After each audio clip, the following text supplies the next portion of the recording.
மாற்றுத்திறனாளிகளுக்கான சுய வேலை வாய்ப்புக்கான கடனுதவி பெற விண்ணப்பிப்பது எப்படி? முதலில் www.teesevai.tn.gov.in என்ற வலைத்தள முகவரியை உள்ளீடு செய்யவும்.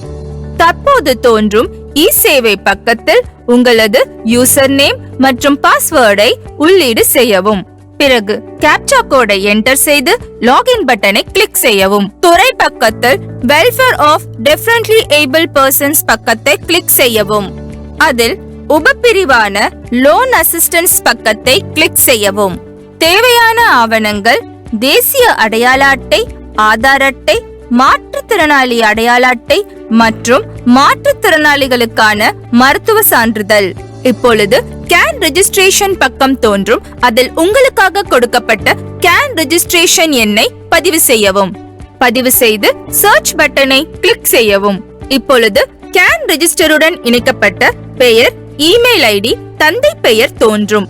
உங்களது பெயர் மற்றும் விவரங்களை சரிபார்த்த பிறகு கேன் ரெஜிஸ்ட்ரேஷன் எண்ணுடன் இணைக்கப்பட்ட உங்களது தொலைபேசி எண்ணை உள்ளீடு செய்து ஜெனரேட் ஓடிபி பட்டனை கிளிக் செய்யவும். உங்கள் மொபைலில் வந்திருக்கும் ஓடிபி எண்ணை உள்ளீடு செய்து கன்ஃபார்ம் பட்டனை கிளிக் செய்யவும். தோன்றும் விண்ணப்பத்தில் உங்கள் பெயர், தந்தை பெயர், தாயார் பெயர், வயது, பாலினம், முகவரி ஆகிய எல்லா விவரங்களையும் சரிபார்க்கவும்.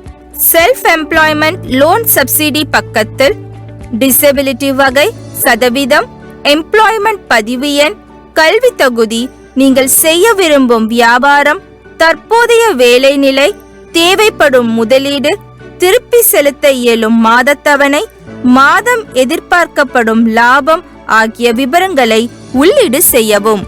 கடனுதவி பெற விண்ணப்பிக்கும் வங்கி விவரங்களையும் உறுப்பினரின் மாநில அடையாள அட்டை எண்ணை உள்ளீடு செய்து உறுதி கூற செல்ஃப் டிக்ளரேஷன் பக்கத்தை கிளிக் செய்து சப்மிட் பட்டனை கிளிக் செய்யவும்.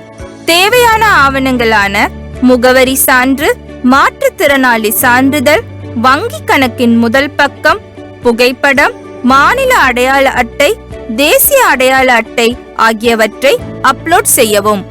எல்லா ஆவணங்களும் பதிவேற்றம் செய்யப்பட்டுள்ளதா என சரிபார்த்த பின் மேக் பேமெண்ட் பட்டனை கிளிக் செய்யவும்.